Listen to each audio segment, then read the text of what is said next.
মুকুটমণিপুর, যেটা পশ্চিমবঙ্গের বাঁকুড়া জেলার একটি অন্যতম পর্যটন কেন্দ্র। এই পর্যটন কেন্দ্রটি কংসাবতী ও কুমারী নদীর সংযোগস্থলে অবস্থিত। এই বিশাল আকার জলাধার তৎকালীন সময়ের মুখ্যমন্ত্রী ডক্টর বিধানচন্দ্র রায়ের পরিকল্পনাতে হয়। তবে কেন হয় সেটা বিস্তারিত ভিডিওতে বলবো। প্রত্যেক বছর এখানে প্রচুর পরিমাণে টুরিস্ট আসে এই সৌন্দর্য উপভোগ করতে। কিভাবে বোটে করে ট্রাভেল করবে এই ড্যামে এবং এর সঙ্গে ডিয়ার ফরেস্ট বা অন্যান্য জায়গা কিভাবে দেখবে তাই নিয়ে আজকের ভিডিওটি। তাহলে চলো বন্ধুরা, ভিডিওটিকে শুরু করা যাক।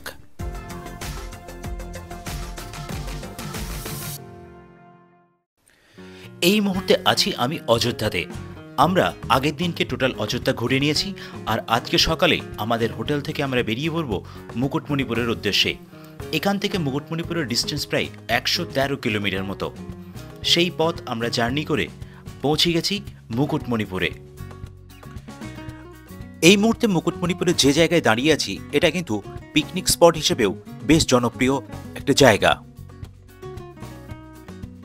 কংসাবতী এবং কুমারী নদীর মিলনস্থলের এই সুবৃহৎ মুকুটমণিপুরের ড্যামে বেড়ানোর বেস্ট সময় হচ্ছে অক্টোবর থেকে মার্চ পর্যন্ত, যদিও সারা বছর এখানে ট্যুরিস্ট ভিড় করে।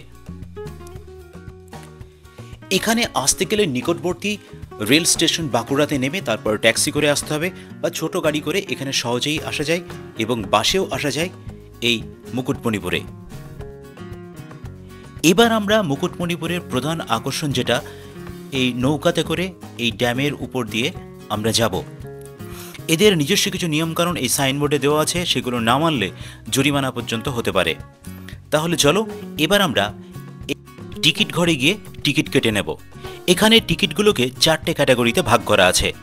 প্রথমে হচ্ছে সমস্ত দর্শনীয় স্থানকে এরা দেখাবে, 150 টাকা করে টিকিট নেবে, কিন্তু সেক্ষেত্রে 15 জনকে হতে হবে। দ্বিতীয় টিকিট 120 টাকা করে, 1 ঘন্টার রাইডিং হবে, সেক্ষেত্রেও 15 জন হতে হবে মিনিমাম। তৃতীয় টিকিট 50 টাকা, তবে সেটা 25 মিনিটের জন্য, সেক্ষেত্রেও 15 জন হতে হবে। লাইফ জ্যাকেট পরে নিতে হবে। লাইফ জ্যাকেট পরে নেওয়ার পরে এবার আমরা বোটে উঠবো, দেখতে পাচ্ছ। তবে এখানে স্টুডেন্টদের জন্য বিশেষ ছাড়ের ব্যবস্থা রয়েছে টিকিটের।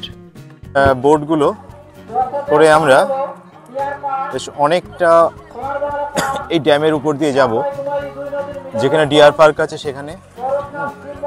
আর আমরা সব লাইফ জ্যাকেট পরে নিয়েছি। তো আমাদের বোট আসছে, এবার আমরা এই বোটে করে যাবো। এবার চলো, এই জয় মাতাজি এই বোটে করে এবার আমরা যাব। চলো এবার আমাদের অ্যাডভেঞ্চার জার্নি শুরু হবে। তবে প্রত্যেক নৌকায় 15 জনের বেশি কিন্তু ওঠা যাবে না।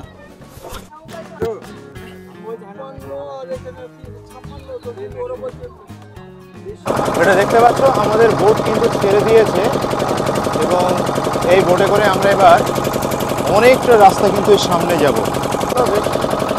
ভালো লাগবে জার্নিটা।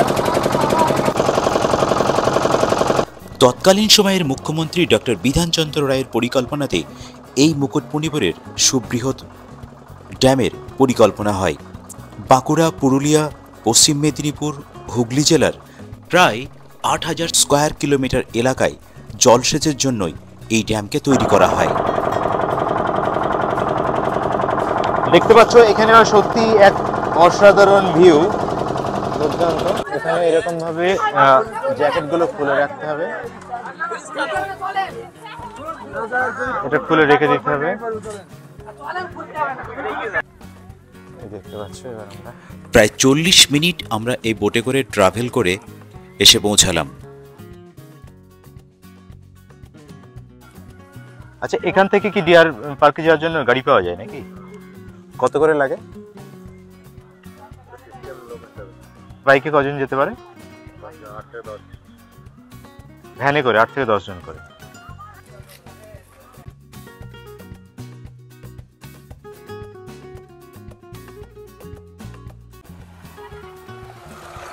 আমরা এবার এই মুকুটমণিপুরের যে ট্রলারে করে আসলাম, ট্রলারে করে বা বোটে করে এসে এখানে নেমে এবার এরকমভাবে হেঁটেও তুমি এখানে যেতে পারো, আর আদারওয়াইজ ওই পিছনে ওখানে তুমি রাইড করে ডিয়ার ফরেস্টে যেতে পারো। আর চারিদিকের ভিউটা দেখতে পাচ্ছ যে এখানে এরকম প্রকৃতির মাঝে এরকম চারিদিকে গাছপালা। এখানে যে মুকুটমণিপুরের ড্যাম, সেখানে এই বোটে করে আসলাম অনেকটা পথ, তারপরে এখানে নেমে ডিয়ার ফরেস্টে যাওয়া যাবে। তো এটাকে সোনার বাংলা পার্ক বলা হচ্ছে। তো চলো দেখি। এবার আমরা সোনার বাংলা যে পার্ক আছে সেই পার্কের মধ্যে আছি। এখানে বিভিন্ন ধরনের ফুল দেখতে পাবে এবং বিভিন্ন প্রাণীকে এখানে রাখা হয়েছে উন্মুক্ত পরিবেশে। তবে প্রকৃতির মধ্যে এই খোলামেলা জায়গাটা বেশ সুন্দর লাগবে। এখানে ম্যাক্সিমাম এই পার্কের মধ্যে যে প্রাণীগুলোকে রাখা আছে সবাই উন্মুক্ত পরিবেশে, আর কিছু প্রাণী আছে যাদের খাঁচার মধ্যে রাখা আছে। তবে বেশিরভাগ এখানে হাঁস, বিভিন্ন ধরনের মুরগি দেখা যাচ্ছে।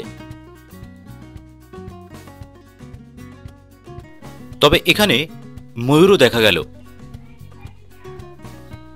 দেখতে পাচ্ছ এটা ময়ূর। নেক্সট আমরা এসেছি ডিয়ার ফরেস্ট, যেটা এই বোটে করে আসার অন্যতম কারণ। এখানে আসলে যে হরিণ দেখা যাবে সেটা নাও হতে পারে, ভাগ্য ভালো থাকলে হরিণ দেখতে পারে।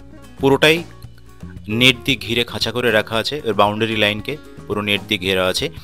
নেক্সট আমরা ওখান থেকে বেরিয়ে আবার আমরা মেন যেখান থেকে যাত্রা শুরু করেছিলাম সেখানে ফেরার উদ্দেশ্যে ফিরছি। তবে এই জার্নিটা মোটামুটি প্রায় 2 ঘন্টা টাইম লেগে যায়, 2 ঘন্টা থেকে 2.5 ঘন্টা। এই মুকুটমণিপুরের দেখতে পাচ্ছ জলটা একদম নীল স্বচ্ছ পরিষ্কার জল এই ড্যামের। এখানে আরও কয়েকটা পয়েন্ট আছে, যেমন কুমারী নদী আর কংসাবতী নদী যেখানটায় মিলছে সেই মোহনা।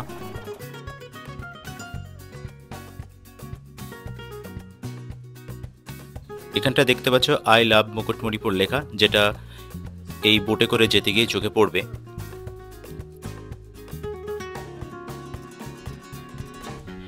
এবার আমরা যেখানে আছি এটা মুকুটমণিপুরের যে ব্যারেজটা করা আছে, অর্থাৎ জল ছাড়া হয় যে দিকটা দিয়ে, সেই দিকটা নিচের দিকে। সাধারণত এখন জল বিশেষ ছাড়া হয়নি, এই গেটগুলো দিয়ে জল ছাড়া হয়। এটা যেটা দেখতে পাচ্ছ এটা মুকুটমণিপুরের মেন যে বাঁধটা আছে সেটা। এই বাঁধ থেকে তো অনেকটা দূর গিয়েছে, পাশে এরকমভাবে স্ট্রিট লাইট দেওয়া আছে। আর আমি দাঁড়িয়ে আছি ঠিক এই মুকুটমণিপুর যুব আবাসের সামনে, এখানটায় যেটা এটা হচ্ছে মেন ড্যাম। ড্যামের জলকে দেখতে পাচ্ছ, কংসাবতীর যে নদীর ড্যাম করা আছে, অনেক দোকান আছে আর এই সুন্দর ডেকোরেশন করা রাস্তাটা মুকুটমণিপুরে।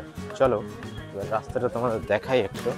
দেখতে পাচ্ছ একদম নিট অ্যান্ড ক্লিন, পরিষ্কার পরিচ্ছন্ন রাস্তা একটা। আর বাচ্চাদের রাইড করার জন্য গাড়ি আছে। এই গাড়িগুলোতে চড়ার জন্য কত? 50 টাকা। কতক্ষণ চড়বে? হ্যাঁ, ওই সামনে যে লোকগুলো আছে ওখানে যাবে, আবার ওখান থেকে আসবে 50 টাকা।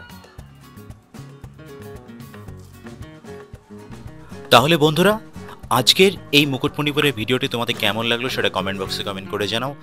যদি কোনো কোশ্চেন থাকে সেটাও। ভিডিওটি ভালো লাগলে লাইক করতে ভুলো না, আর চ্যানেলটাকে সাবস্ক্রাইব করে আমাদের সঙ্গে থেকো। দেখা হচ্ছে নেক্সট কোনো ভিডিওতে।